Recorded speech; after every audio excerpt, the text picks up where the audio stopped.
कौन सी हुकूमत के खिलाफ हम स्पीचेस कर रहे हैं। ये सवाल ये पैदा होता है जनाब स्पीकर साहब, आज जिन हालात का हम मुकाबला कर रहे हैं या इस मुल्क में जो वाक़यात रूनुमा हो रहे हैं, शायद चंद लोगों के लिए ये अनोखी और नई चीज़ें हों, लेकिन सोचने और समझने की बात यह है कि ये हालात इस नैज तक पहुंचे कैसे। अचानक तो तूफान तो आ खड़ा नहीं हुआ। नेचुरल जो डिजास्टर आते हैं उनका भी लोगों को अगर पता चले उसके लिए तैयारी करते हैं।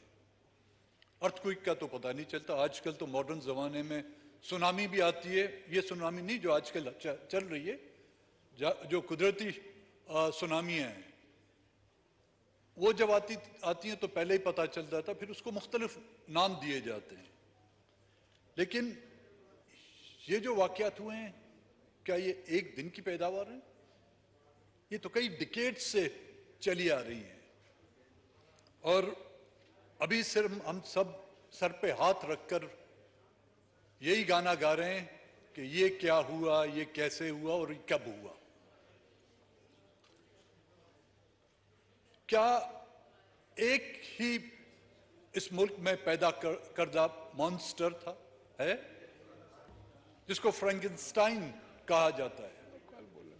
जब से पाकिस्तान वजूद में आया है, मुख्तलिफ अक़साम के फ्रैंकेनस्टाइन पैदा किए गए, मुख्तलिफ अक़साम के अज़दिया पैदा किए गए, वक्त ज़रूरत उनको इस्तेमाल किया गया।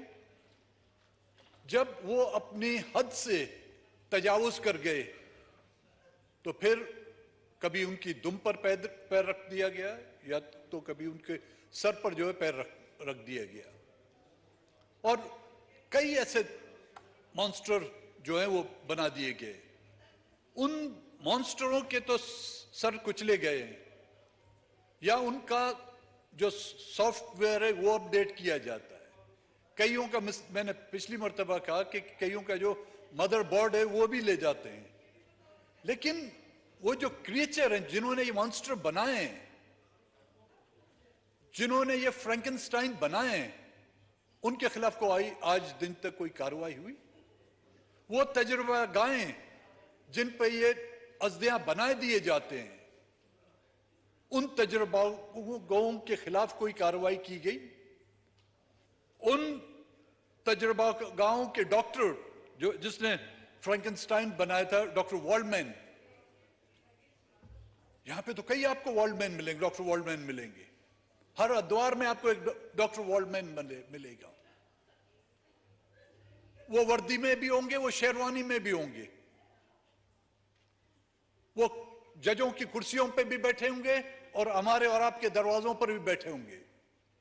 आज के ये हालात किसी के जिम्मेदार कोई एक फर्द नहीं, सिर्फ एक इदारा नहीं, हम सब इसके जिम्मेदार हैं। पार्लियामेंट इसका जिम्मेदार है, जुडिशरी इसकी जिम्मेदार है, ब्यूरोक्रेसी इसकी जिम्मेदार है, एस्टेब्लिशमेंट इसकी जिम्मेदार है। अगर ये अपने फराइज खुश असलूबी से अंजाम देते, एक दूसरे की टांग ना खींचते, एक दूसरे के मामलात में मुदाखलत नहीं करते, तो शायद आज मुल्क इस नैज पर नहीं पहुंचता। जनाब स्पीकर साहब, आज के हालात को देखकर मैं ये तो नहीं कहूंगा मुझे खुशी हो रही है, लेकिन हंसना तो हमारा भी हक बनता है। आज हमें हंसी आती है इन हालात को देखकर कि जिन हालात का तज़किरा, जिन हालात की निशानदेही आज से 50-60 साल पहले हम लोग जब करते थे तो आप लोग हम पे हंसते थे, हम पे तोहमतें लगाते थे, हमको गद्दारों के लकाबात देते थे। जब हम वहां पर बैठे होते जनाब स्पीकर साहब, मैंने कहा था गद्दारों की तादाद गिनते जाएं। मरदमशुमारी में जिस आज की इस मरदमशुमारी जो 2023 की मरदमशुमारी में जो पाकिस्तान की आबादी, कई सूबों की आबादी जो है कई 100% बढ़ रही है, आपके गद्दारों की भी तादाद माशाल्लाह इतनी बढ़ती जा रही है, चश्मे बदूर नजर न लगे।